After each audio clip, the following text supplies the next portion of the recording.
Hello everyone and welcome to the very first interview on the Online Football Academy's YouTube channel. Today I'm with Glasgow Rangers and Northern Ireland youth player Chris McKee. Chris, thank you very much for coming on. No problem. Just a few questions for you, but to start, why don't you explain your journey so far?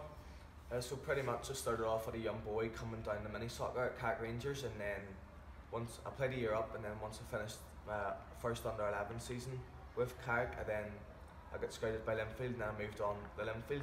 So then I played my first year there, and obviously I was under 11s because I was back at my own age group, and then I actually got released after my first year because they said I was too overweight to play in the National League, which is obviously the top league in Northern Ireland. So then I actually went to Glentoran, who came straight in for me, but I just didn't enjoy my time there, so I decided I'd come back, and I'd come back to Carrick, my hometown, and I'd start playing with all my mates again, start enjoying it again. So I was playing a year up again, and then after that, so I sort of moved into big school, so I was getting taller, I was losing my weight and stuff, and then after a year at Carrick, Linfield came back in for me again. So then I decided that I would move back because I did love it there, and then I was just playing throughout my years at Linfield, and then I finally got in under 14s my first trial at Glasgow Rangers, and then after 3 trials there I got told I wasn't going to be signed and I wasn't going back. So then I just kept my head up and I kept working hard. And then a year down the line, I got a phone call in the morning to say that they wanted me to go to Holland with them that night to play in a tournament. And then I done really well there. So then that was sort of me back in their books again.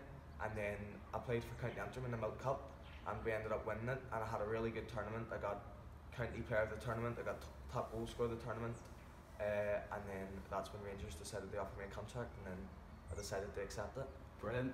So you've moved over from Northern Ireland to Rangers in Glasgow. Have you got a daily routine now at Rangers? Yeah, so pretty much I get up and then I would leave my house at about 8, which gets me into the club for about 8:10. And then I would go up to the kit room in the morning, I would grab all my kit, just go back down to the change room, get changed, and then I would head up for breakfast. I would get my usual breakfast, have banana, honey and porridge every morning. And then I go back down, we'll let our food settle for a bit, and then we will go and we'll do training prep. So it's just all mobilisation stuff, like just all your different stretches and foam rolling and stuff like that, and a wee bit of balance work. And then we will go in and do a gym session, whether it's lower body strength, lower body power, or just an upper body session. And then after that, then we will go out and train. We'll train for about an hour and a half in the morning, and then once we come back in, I would go up for my lunch, and then again we'll rest for a wee bit to let our food settle and stuff, and then we then go back out for a second session, which is it's called IPT, so it's like individual practice. So we either go out and do an IPT individual player session, or we'll do a team session. So that would mean, say a team session would be working on all of our set plays, or an individual session with just me going away and working on my shooting. So that's pretty much it. And then when you get home, do you do anything special? Just Xbox, PlayStation? Just really chill out, spend time with my family. Yeah, so it is. So just right. What's it been like moving to a professional club from the youth setup here in Northern Ireland? It's been a big jump, obviously, in standard. Obviously, I was at Linfield, so my team was one of the best teams that probably they play in Northern Ireland, so I was already at a high standard, but definitely moving over, you can just see the difference in quality that there is across the water at professional setups. So it's been tough, but after a few months I felt like I adapted well, and I'm doing well, yeah, I love it. So have you found any major differences in the style of football being played across the water? Sort of just the way that we press as a Rangers side, because at Linfield we wouldn't really have had to do much of it, so just really that and getting used to the way they do it. Yeah, coming up against tougher opposition then. Yeah, definitely. Is the coaching different at Rangers than it was to anything at Carrick or Glentoran or Linfield? Well, obviously when I was a young boy at Carrick, it was sort of just having fun and enjoying your football. But then when I went to Linfield, and then a few years down the line, it sort of got a bit more serious. And the main thing that I noticed was at Rangers, our training's a lot more game specific, where at Linfield it's just really doing your drills, like your possession drills and the passing drill and the shooting drill. But it's definitely a lot more game specific across the water. Very good.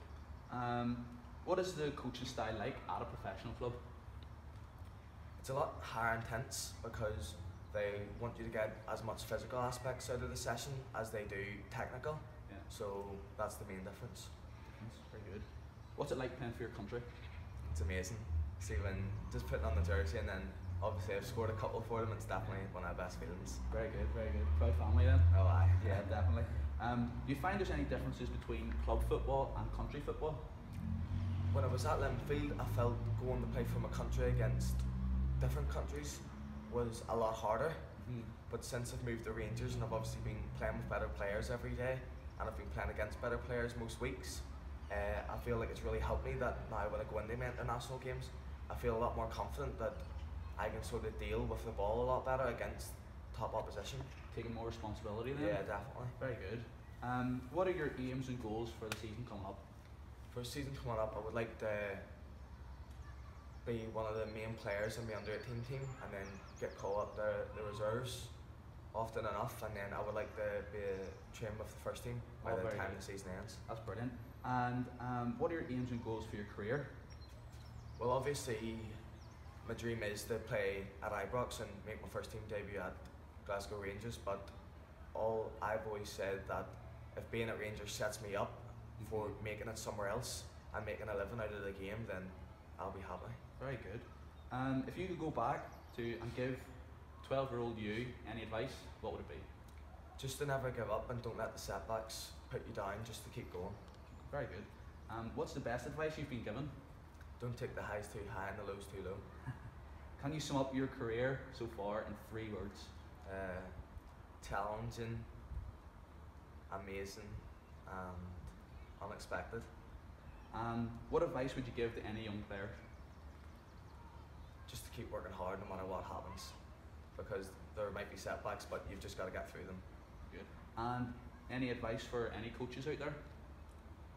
Just definitely work on the technical stuff first, because although your technical ability will only get you so far, you need that foundation in the first place, and I feel that's one of the most important things in football. And then your physical aspects and your tactical will just come with experience, and you obviously getting coached. Very good. So we asked on our social media pages for some questions here. So the first question is, have you got a plan B in case you're not successful with football? Well, I've got good GCSE results, so if football wasn't to never work out, I would come back and I would probably just go to tech, and then I would do my A-levels, and then I would just take it from there. But I'd always just loved the work in football, so whether it's maybe coming back and working with the AFA or something like that. Very good. How much do you train or play outside of a team session, so individual training? I'd say I do about 2 to 3 sessions per week by myself, so I work quite a lot with Peter Lovenkrantz. I would work with him on my finishing, and then I would work a lot with Kevin Thompson as well, so I would work more with him on the technical ability and all that kind of stuff. Yeah. What was your motivation to become a professional footballer?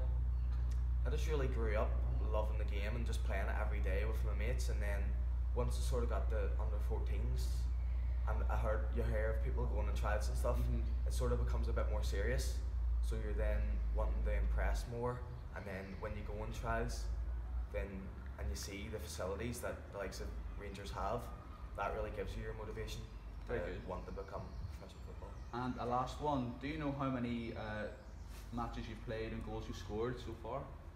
Not exact, but I know that I've scored like 16 goals in the last 14 games. Perfect. So folks, that's all the questions that I have. Thanks very much, Chris, for coming on.